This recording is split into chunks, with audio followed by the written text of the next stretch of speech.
پچھلے حصے میں ہم نے سلطان صلاح الدین ایوبی کی پیدائش، خاندان اور ابتدائی تربیت کے حالات جانے۔ آج ہم بات کریں گے ان کے نوجوانی کے دور کی اور اس زمانے کے حالات کی جنہوں نے ان کی تقدیر کا رخ بدل دیا۔ جب صلاح الدین ایوبی نوجوانی کی عمر میں داخل ہوئے تو مسلمان دنیا انتہائی نازک دور سے گزر رہی تھی۔ اس وقت بیت المقدس غیروں کے قبضے میں تھا، صلیبی طاقتیں مسلمان علاقوں میں داخل ہو چکی تھیں۔ وہ نہ صرف زمین پر قبضہ کر رہی تھیں بلکہ مسلمانوں پر بدترین ظلم بھی کر رہی تھیں۔ مسلمانوں کی جان محفوظ نہ تھی، مال لوٹ لیا جاتا تھا اور عزتوں کو پامال کیا جا رہا تھا۔ مساجد کو نقصان پہنچایا گیا، آبادیوں کو جلا دیا گیا اور بے گناہ لوگوں کو قتل کیا جا رہا تھا۔ عورتیں، بچے اور بوڑھے بھی اس ظلم سے محفوظ نہیں تھے۔ یہ وہ حالات تھے جنہوں نے امت مسلمہ کے دلوں کو زخمی کر دیا تھا۔ لیکن اس وقت بھی صلاح الدین ایوبی رحمۃ اللہ علیہ جلد بازی میں نہیں تھے۔ وہ جانتے تھے کہ ایسے ظلم کا جواب صرف جذبات سے نہیں بلکہ حکمت، صبر اور مضبوط قیادت سے دیا جاتا ہے۔ نہ وہ بادشاہ تھے، نہ سپہ سالار، اور نہ ہی مشہور شخصیت۔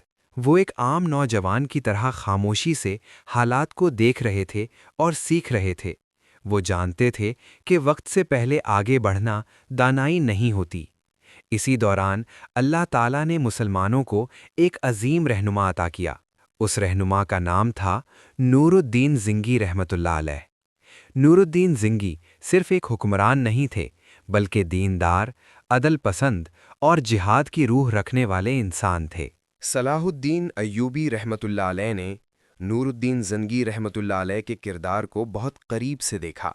ان کی سادگی، ان کا عدل اور ان کی عبادت صلاح الدین کے دل میں گہرا اثر چھوڑ گئی۔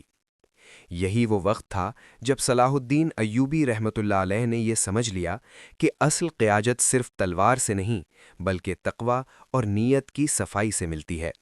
وہ میدان جنگ سے زیادہ میدان کردار میں خود کو تیار کر رہے تھے۔ وہ صبر سیکھ رہے تھے، خاموشی سیکھ رہے تھے اور صحیح وقت کا انتظار کرنا سیکھ رہے تھے۔ اللہ تعالیٰ انہیں جلد بازی میں نہیں بلکہ حکمت کے ساتھ آگے بڑھانا چاہتا تھا۔ یہ نوجوانی کا دور بظاہر خاموش تھا، لیکن حقیقت میں یہی وہ دور تھا جہاں ایک عظیم فاتح تیار ہو رہا تھا۔ دنیا کو ابھی معلوم نہیں تھا کہ یہی نوجوان آنے والے وقت میں اسلام کی تاریخ کا رخ بدل دے گا، لیکن تقدیر خاموشی سے اپنا کام کر رہی تھی۔ سبق: جو انسان وقت آنے سے پہلے خود کو سنبھالنا سیکھ لیتا ہے، اللہ اسی کو قیادت عطا کرتا ہے۔ دعا: اے اللہ، ہمیں بھی صبر، حکمت اور صحیح وقت کی پہچان عطا فرما۔ ہمیں جلد بازی سے بچا اور اپنی رضا کے راستے پر قائم رکھ۔ آمین۔